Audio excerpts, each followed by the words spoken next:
Alright, we have a problem here dealing with forces.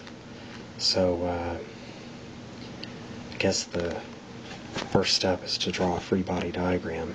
If you haven't already worked this problem or attempted it, you need to do that before you start watching the video.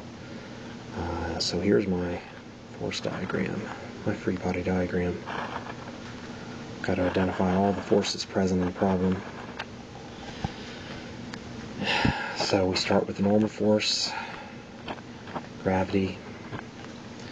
There's a frictional force that points backwards because the box is moving this way. That will be the direction of motion.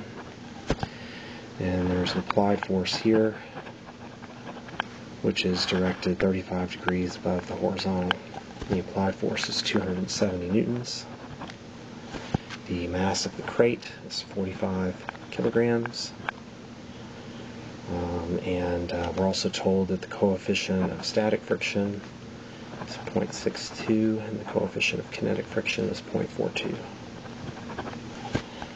For my sign conventions, I'll make the direction of motion positive and I'll make up positive, so pretty standard sign convention. So there's my free body diagram, and now I have to answer the questions in the problem. Now that I've drawn that, again, if you haven't started setting this up and working it out, then you need to do that.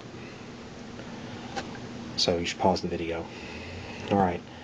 The question is, does the crate move?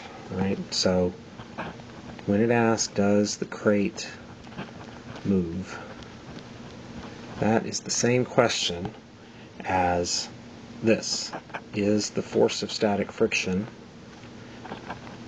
for A equals 0, if there's no acceleration, is the force of static friction greater than the maximum possible force of static friction?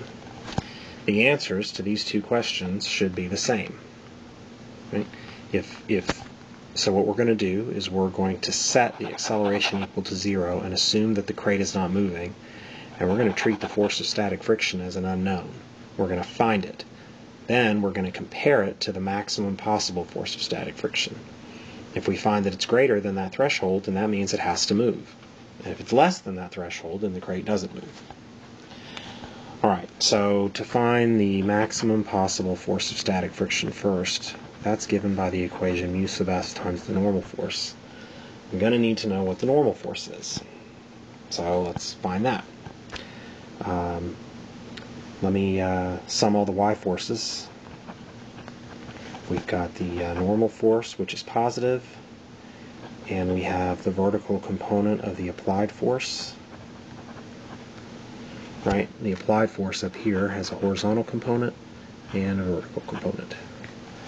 So there's the vertical component of the applied force, and then we have gravity, which is magnitude mg, and it points down. So each of these has a magnitude and a direction. Right? Magnitude, direction, magnitude, direction. And we're going to set that equal to 0, right? Because we're assuming that the acceleration is equal to 0. When we do that, we can solve for the normal force. The normal force is equal to mg minus the applied force times sine 35. And that works out to be 286.1 newtons. Alright, well that means I can plug that back in up here for mu sub s times the normal force. So the maximum possible force of static friction is then 0.62 times 286.1, which is 177.4 newtons. Alright, so we're going to tuck that result away for a minute. Now we're going to find the force of static friction. Right, so we're going to assume that this frictional force up here is just the force of static friction. In that case, the sum of all the x forces is, well, let's see, you've got minus the force of static friction, right, magnitude, direction. And then you have plus the horizontal component of the applied force, which is equal to the applied force times the cosine of the angle 35. Again, magnitude, direction. And we're going to set that equal to 0, right? Again, that's for A equals 0.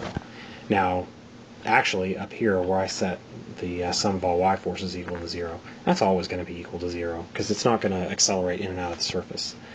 But here, the acceleration equals 0 assumption is definitely relevant. Alright, so if I solve for the force of static friction, I get that it is equal to the applied force times cosine 35. And that's 222.1 newtons, which is greater than 177.4. Therefore, the crate moves.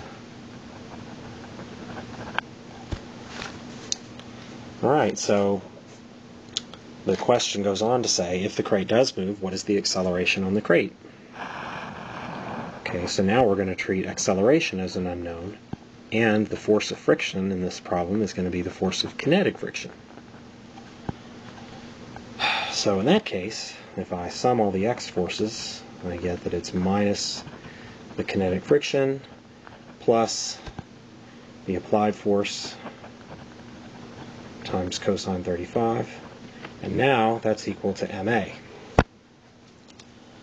Alright, so we get minus 0.42 times that normal force, which we have is 286.1, and then I add 221.2, and I set that equal to 45a. And when I solve for a, I get that